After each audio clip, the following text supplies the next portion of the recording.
நமஸ்காரம் சுவாமி. நமஸ்காரம். சுவாமி, இன்னைக்கு தீக்ஷா விஷயத்தை பத்தி தான் சுவாமி கிட்ட கேட்கணும்னு நினைக்கிறோம். இந்த தீக்ஷான்னா என்ன சுவாமி? அது யார் எடுக்கலாம்? எதுக்காக நம்ம தீட்சை எடுக்கணும்? அதை கொஞ்சம் சொல்லலாமா சுவாமி? இப்போ பலருக்கும் ஆன்மீக ஈடுபாடு இருக்கு. தெய்வ வழிபாடு செய்யணும், அந்த தெய்வத்தை உபாசிக்கணும் என்று சொல்லி ஒரு ஆர்வம் இருக்கு. ஆனா அதற்கான ஒரு முறையான உபதேசமும் தீட்சையும் ஒரு அதிகாரித்துவத்தை, ஒரு குவாலிஃபிகேஷனை நமக்கு கொடுக்கும். முறையான தீட்சைன்றது அந்த சம்பிரதாயத்தில குரு வழியாக வந்தவர்களால அவர்களுடைய சிஷ்யாளுக்கு வழங்கப்படுறது. அது ஒரு மந்திரம் தான்.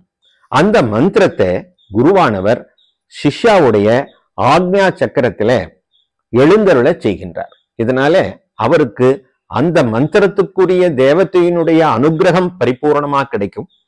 அந்த உபாசனையை செய்வதற்கான ஒரு அதிகாரித்துவம், ஒரு உரிமை அவருக்கு கிடைக்கும்.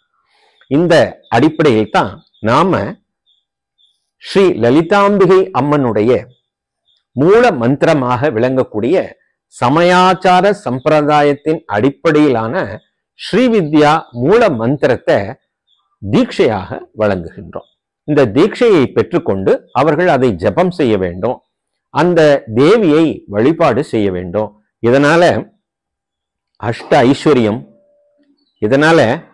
ஐஸ்வர்யம், லக்ஷ்மி கடாட்சம், ஆயுள் ஆரோக்கியம், ஆன்மீக பலம், தெய்வ அருள், அவர்களுடைய வாக்கிலே வன்மை, இவையெல்லாம் உபாசகாலுக்கு நிச்சயமா கிடைக்கும். இந்த தீட்சை எடுக்கிறது இப்போ ஆண்கள் மட்டும் எடுக்கணும், இல்ல பெண்கள் எடுக்கக்கூடாது, அந்த மாதிரி ஏதாச்சும் இருக்கா சுவாமி?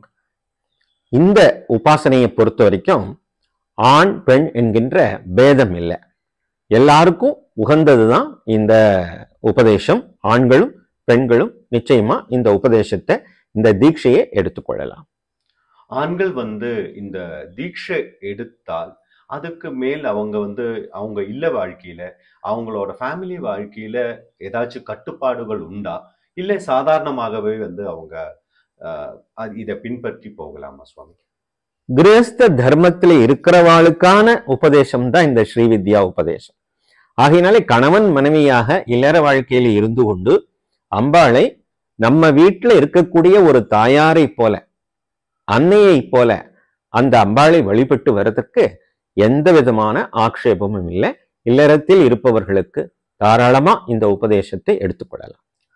ஜோதிட துறையில் இருக்கிறவங்க அவங்க மந்திர விஷயங்களை பத்தி அந்த அளவில் அவங்களுக்கு தெரியாது. ஏன்னா அவங்க ஜோதிடம் பார்ப்பது உண்டு, ஆனால் ஒரு பூஜைகள் பண்றதோ ஒரு மந்திர விஷயத்தை அவங்க கரெக்டா பின்பற்றுறதோ கிடையாது. அதுபோல் இருக்கிறவங்க, மந்திரத்தை தெரியாதவங்க, சம்ஸ்கிருதம் தெரியாதவங்க, மற்ற ஜாதியில் இருக்கிறவங்க, இது போன்றவங்களும் இதே போல் இருக்கக்கூடிய தீட்சா எடுக்கலாமா? அதுக்கு ஏதாச்சும் முறைகள் உண்டா? இந்த உபாசனைக்கு ஜாதி பேதம் எதுவும் இல்லை. உணவு பழக்க வழக்கத்துல மட்டும் சைவ உணவு வழக்கத்தை பின்பற்றணும். அவர்கள் சைவமா இருக்கணும். அசைவம், மது, போதை வஸ்துக்கள் போன்றவற்றை அவர்கள் பயன்படுத்தக்கூடாது. மற்றபடி இதற்கு இன்ன குலம், இன்ன இனம், இன்ன மொழி என்றெல்லாம் பேதம் கிடையாது. இந்த மந்திரம் சம்ஸ்கிருத மந்திரம் தான். அதனுடைய எளிமையான விளக்கத்தையும் நம்ம உபதேசமாக சொல்கின்றோம். நீங்க ஜோதிட பெருமக்களை பற்றி குறிப்பிட்டீர்கள். நிறைய ஜோதிட பெருமக்கள் உபாசகர்களாக இருக்கிறார்கள். அதுல ஒரு முக்கியமான விஷயம் என்னன்னு கேட்டா, ஜோதிஷம் சொல்றதுக்கு ரெண்டு விஷயம் முக்கியமா அடிப்படையா இருக்கு. ஒன்று உள் உணர்வு, இன்ட்யூஷன். ரெண்டாவது ஒரு இறை அருள், வாக்கு வன்மை. அந்த இறை அருளால தான் ஏற்படுது. அந்த வாக்கு வன்மையும் உள்ளுணர்வும் இந்த உபாசனையினால ஜோதிடர்களுக்கு அதிகரிக்கும். அவர்கள் சொல்லும் வாக்கு பலிக்கும். உள் உணர்விலே தன் முன்னால் இருக்கக்கூடியவர்களுடைய பிரச்சனைகள் என்ன, அதனுடைய தீர்வுகள் என்ன என்பது தெரியும். ஜோதிஷத்திற்கு அடிப்படையானது ஞானம். ஜோதிஷ ஞானம் படிச்சிருக்கணும், சாஸ்திரம் படிச்சிருக்கணும். ஆனா அந்த யோகம், அந்த பாவம் என்ன தோஷம் என்பதும், என்ன யோகம் என்பதும், என்ன பாவ பலனினாலே இந்த பிரச்சனை ஒருத்தருக்கு வருது என்று சொல்வதற்கும் ஞாபக சக்தி ரொம்ப அவசியமா தேவை. அந்த படிச்சதை ஞாபகப்படுத்திக் கொள்றதுக்கு கூட இந்த உபதேசம் ரொம்ப ரொம்ப உதவியாக இருக்கும். அதனால நல்ல ஞாபக சக்தி, வாக்குவன்மை, சொல்வன்மை, பிறகு அவர்கள்கிட்ட ஐஸ்வர்யம் தங்கும். இந்த ஜோதிடர்களுக்கு அந்த சொல்லும் வாக்கினால தோஷம் ஏற்படாது. பலருக்கு அந்த பயம் இருக்கும். நம்ம ஒரு கர்மாவை பத்தி சொல்லும் பொழுது நம்ம அந்த கர்மா பிடிச்சிடுமோன்னு. இந்த தெய்வ பலமும் குரு பலமும் குரு உபதேசமும் நமக்கு இருந்தா அதுவே ஒரு கவச்சம் போல அவர்களை காப்பாற்றும். இதே போல இந்த தீட்சா எடுப்பதில் எல்லோருமே கேட்கக்கூடிய ஒரு கேள்வி, இந்த ஒரு ஏஜில தான் நான் தீட்சா எடுக்கணும்.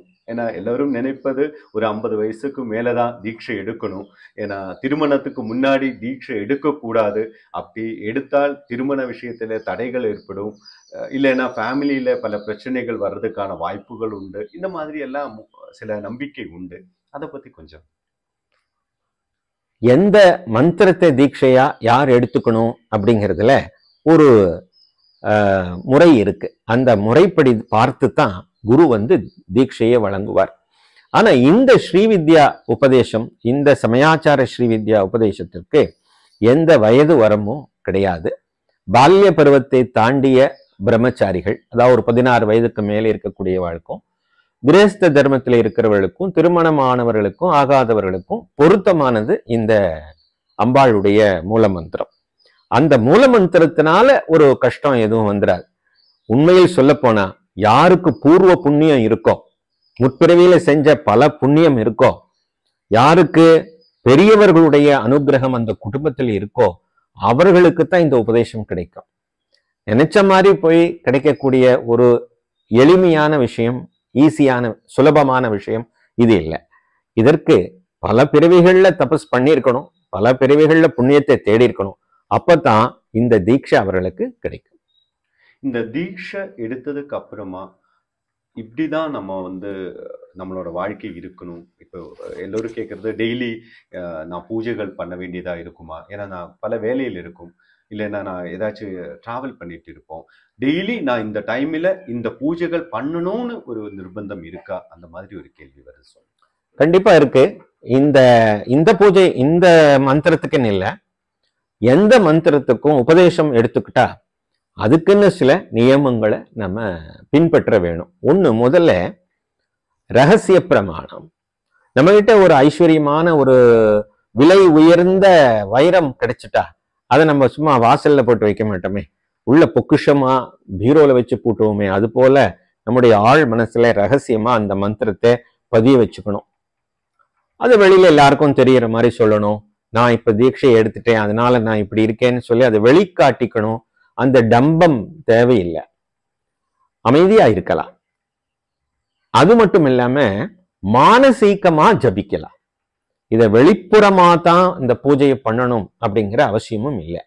அமைதியா உட்கார்ந்து ஒரு 10 to 20 நிமிஷம் வரைக்கும் தியானம் பண்றதுக்கு நமக்கு நேரம் கிடைச்சால் அதுவே போருமானது.